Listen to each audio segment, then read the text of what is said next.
Hi, this is Dr. Lucy Rathier of the Village's Health. I want to introduce you to a new program that we're starting to help people quit smoking that will be co-facilitated by myself, Lucy Rathier, and Jeff McNeil, who is an advanced practice registered nurse here at the Village's Health. Quitting smoking can be very challenging. Nicotine is a highly addictive substance. It stimulates the pleasure or reward centers of our brain, so we have really great feelings when we smoke oftentimes, and that's hard to give up. And when nicotine is discontinued, the smoker will experience some physical withdrawal symptoms, which also can be challenging in terms of trying to quit. In addition to that, the behavioral and social aspects of smoking are highly rewarding for the smoker. Smoking becomes linked with lots of our daily activities. We smoke after a meal, when we're socializing with friends, when we may having an alcoholic drink, to take a break, to relax. So the psychosocial and behavioral aspects of smoking can be just as challenging to overcome as physical dependence. How many times does it take to a successful quit? Well, the research shows estimates that range from 8 to 30 quit attempts to a successful quit, which is defined as 1 year without smoking a cigarette. In 2015, about 7% of adult smokers used counseling to help them quit. About 29% used a medication, and about 5% use both counseling and a medication when trying to quit. So most people try to go it alone, and that can be very difficult in the face of all those factors involved in our smoking behaviors. So why don't attempts to quit without assistance often succeed? Well, our expectations often exceed what's doable. We think, oh, I can go here and not have a cigarette, or I can, do drive in or have a drink without a cigarette. And sometimes it's not as easy as we think. We think that we're going to be able to change more quickly and easily. And again, given the highly dependent situation involved with a nicotine addiction, it can make it a lot harder than we think. And we tend to overestimate our abilities in certain situations. We think, oh, I can refuse if somebody else is smoking around me. And sometimes it's not as easy as we think. So again, difficulty maintaining smoking cessation in the long run means that we have to exert a lot of self-control in the face of a response to an internal cue, like a craving for nicotine, to experiencing stress or boredom or any other negative emotion, or to environmental cues like seeing other people smoke or having other people offer us cigarettes, and to those triggers in the environment, like coffee, if we often pair that with smoking, alcohol, be in an area where you smoke. If you go into the lanai and that's where you normally smoke, going back into it could make you want to smoke again.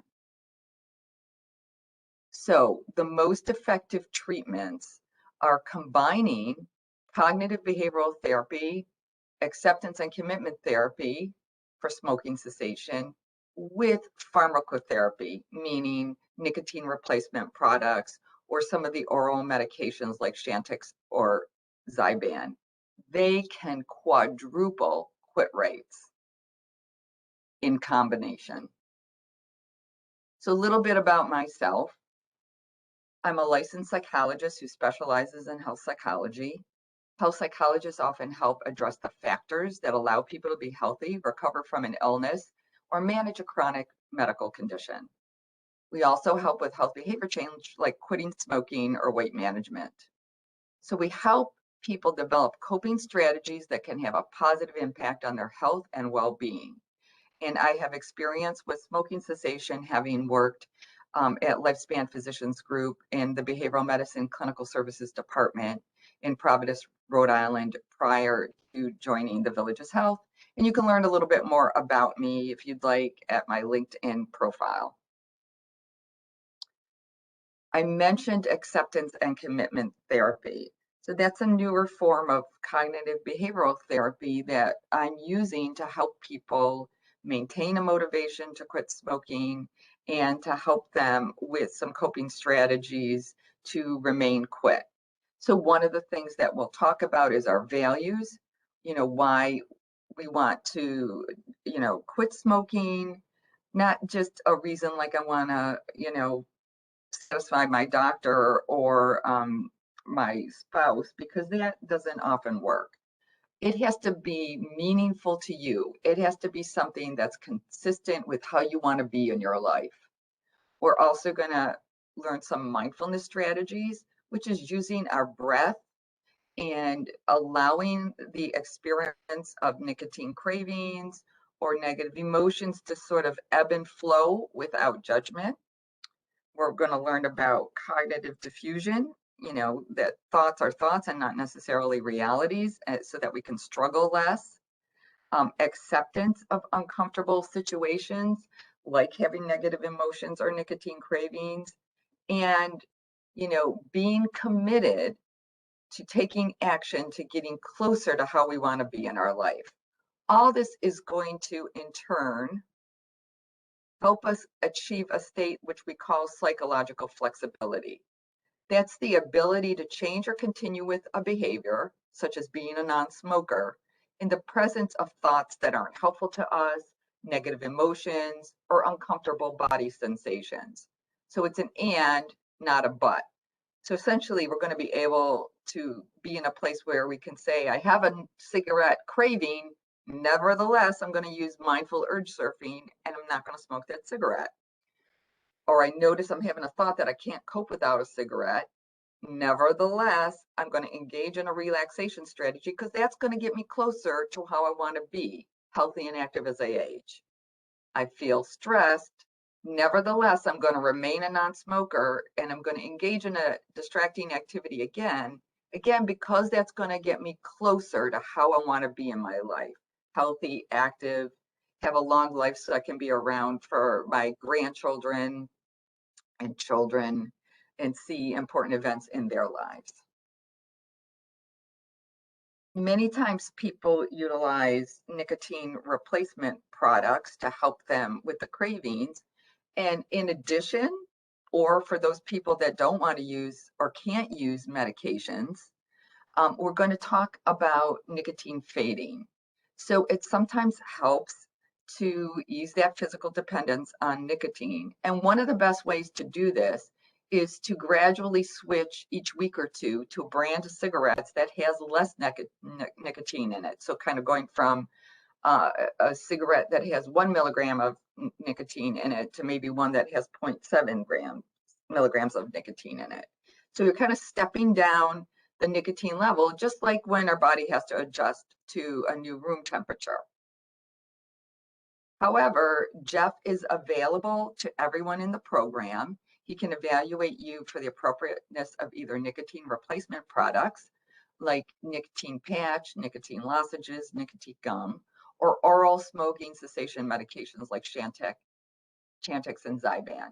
And he will prescribe as appropriate and monitor the effectiveness of it and be available to you to consult with you as needed.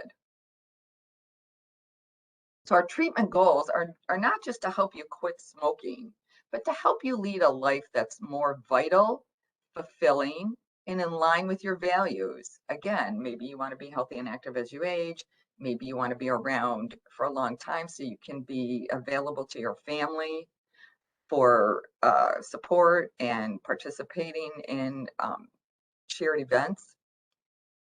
And so we're going to learn to do that despite negative emotions, despite negative thoughts, despite those cravings. So we're going to learn specific skills for coping with smoking cessation efforts, and we're going to, in general, improve our physical and emotional functioning. So like I said before, maintaining the motivation to quit can be a challenge. And so the why matters. It's not going to matter to you unless your motivation is personal and meaningful. I'm sure your primary care physicians, cardiologists have said It's going to be beneficial to you to quit smoking. You're going to reduce your risk of lung cancer and other cancers. You're going to reduce your risk of cardiac events. You've heard it before. Unless it means something to you, unless it's important to you in terms of how you want to be in your life, it's going to be harder to sustain that quit effort. Kind of think about other aspects of your life. When you got training for your job, did you do it because you had nothing better to do for your time, or did you do it because you wanted to be in a job that was more meaningful? If at the end of a long work day that had a lot of stress in it, you made your kids dinner, you helped them with their homework, you read them a bedtime story, did you do that because someone paid you to? Or did you do that because it's important for you to be a loving, caring parent? Okay, so you did it mostly because it was aligned with your values. Sort of think about how you want to be remembered, what you would want your tombstone to read. Would you want it to say, I finally kicked the habit for good? Would you want it to say he loved bacon and oh yeah, his wife and kids too? Or would you want it to say something about being a loving, caring person, right? This illustrates what's important to us, what our values are. So we're less likely to forgo a cigarette unless we know how clearly we want to be, that we want to be healthy and active or alive for special events in our family members' lives, or we want to be able to play a round of golf without getting winded. So the more you're committed to a value, the more mindful you are of how your behavior affects how you really truly want to be in your life, which could be a reason for your health or a better golf game. Unless you're aware of that, it's going to be harder to commit to smoking cessation. So that's why we emphasize this in the program quite a bit. We're also going to learn some specific methods to cope with urges to quit or to continue to smoke, excuse me. So urges can be the result of two things, either those symptoms of withdrawal from nicotine or conditioning, which means those triggers in the environment or internal cravings that we experience. So these experiences are uncomfortable and very common. We need to be aware of them and know how to cope with them when they occur, because they will. So we're going to learn some different strategies for managing that. For example, mindful urge surfing. Usually nicotine cravings peak and subside.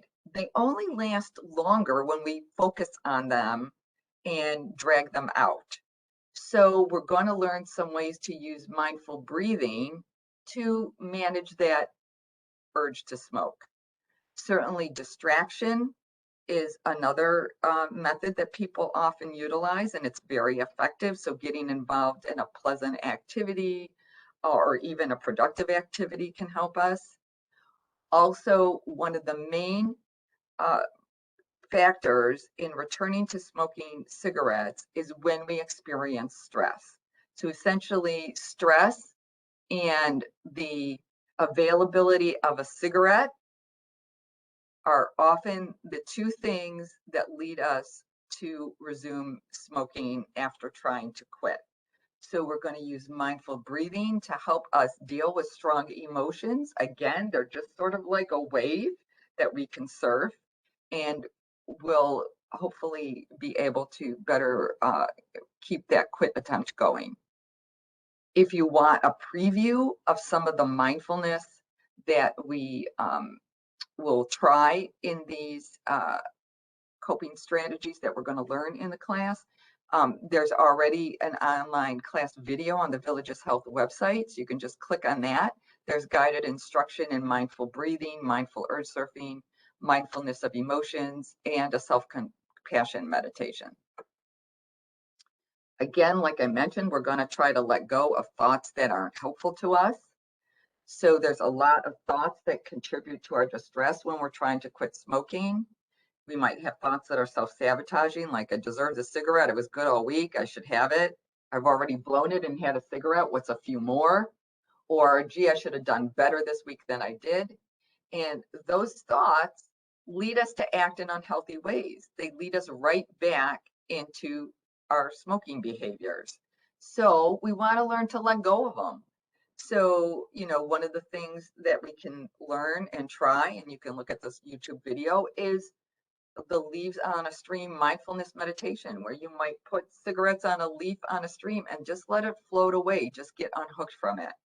Or just recognize a thought about having a cigarette as just a thought. Just because you have the thought that you want to smoke a cigarette doesn't mean you have to buy into it and smoke the cigarette. It's just a thought and you can let it go. Or you can try to gain some perspective on it. I'm having a thought that I'm a failure. I notice I'm thinking about having a cigarette to comfort myself. And with that additional perspective, you can get unhooked from it. And then, most importantly, you do what gets you closer to your values, be it being healthy and active as I age, being able to participate in activities with family members, or even having a better golf game. So it works because you're not living inside the struggle. So it's the difference between noticing that you're having a feeling that you're stressed and, oh, I'm so stressed, because the latter means you're consumed by it. And we're trying to separate, get unhooked from it. So it's not that we can eliminate it, it's that you're being present with it in the here and now, and you're being more flexible with how you respond to it. We're also going to engage in what's called stimulus control. So that means there's lots of things in our environment, other people who might be smoking, places that we frequent where we might have smoked, like when there were smoking areas at workplaces or at a bar, or events that trigger smoking. And eventually we're going to learn some strategies that are going to help us with that. Sometimes we're able to avoid those stimuluses, those circumstances. Sometimes we can alter what we do, switch it up a little bit so that you do something different and you kind of break that habit or link. And sometimes you can substitute things like hard candies, menthol throat lozenges, uh, fruits and vegetables that will help satisfy a craving. In addition, we'll prepare for a quick day, and that can involve doing a clean sweep, meaning getting rid of all smoking paraphernalia and cigarettes, maybe cleaning out walls that might have residue from smoking on them, or the inside of your car that might have that residue, in addition to some other strategies, so you can have a successful quit. As I mentioned, social influences can be a challenge, especially if we're around other people that smoke. So we're going to learn some refusal skills, because many people might try to help us, but some may tempt us. So your success might threaten them. They might want to offer you a cigarette so they can smoke too. So it's important to learn some strategies so that you can stand firm in your decision to be a non-smoker. Many people tell us that getting support from others helps them succeed. Many of us have used family or friends to help us through tough times, and typically that works out great. So you might want to identify people that could help you remain quit. And you might want to also alert people that you're trying to quit smoking. You might be a little more irritable from smoking cravings and withdrawal. And so you don't want them to start saying to you, you're irritable, you should just have a cigarette. You want to enlist their support so that they can help you have a successful quit. And we're going to spend time on how to prevent a relapse. One way to kind of conceptualize this is to think about any behavior change as a spiral, right? So we might have started as a contented smoker, but have decided that, you know what, I think it's going to be important for me, my values, to be healthy and active as I age. So you start thinking about quitting, you prepare to quit, and then you take some action to quit. There might be a challenge there might be a barrier or obstacle that we face. So we may navigate that well. Like if somebody is offering a cigarette to us, we might be able to completely refuse it, or we may have a relapse. And so what we have to think about is always learning from the experience and getting better and better as we proceed up the spiral. We might encounter another challenge, being really exceptionally stressed and needing to use our strategies so that we cope and don't smoke another cigarette. So what we're saying is that we're going to go up the spiral. We may always have challenges or triggers or situations in which we might want to restart smoking, and we have to learn to navigate them. And the more we learn to navigate them as we proceed up the spiral, the better and better we're going to get at it. So it's almost like becoming a forest ranger. Forest rangers are on the lookout for fires. So our job is to prevent those fires, to identify those triggers, situations, cravings, and put them out quickly if they start, and extinguish a lapse immediately. Self-correct right away and get right back on track. So we're offering this program to people that receive their health care at the Villages Health. The program that I will lead is a 7-week program. Weekly meetings are conducted live and online, and each meeting lasts an hour. Jeff will be available to you to help you should you wish to have nicotine replacement products or oral medications to help with smoking cessation. So you're going to schedule those appointments with him independently. And if you want more information about enrollment in this program and the fees, please call or email Mandy Bibler at this number and at this email address. So we hope that you will like to get closer to your values and learn more coping strategies to help you with a successful quit attempt. Thank you.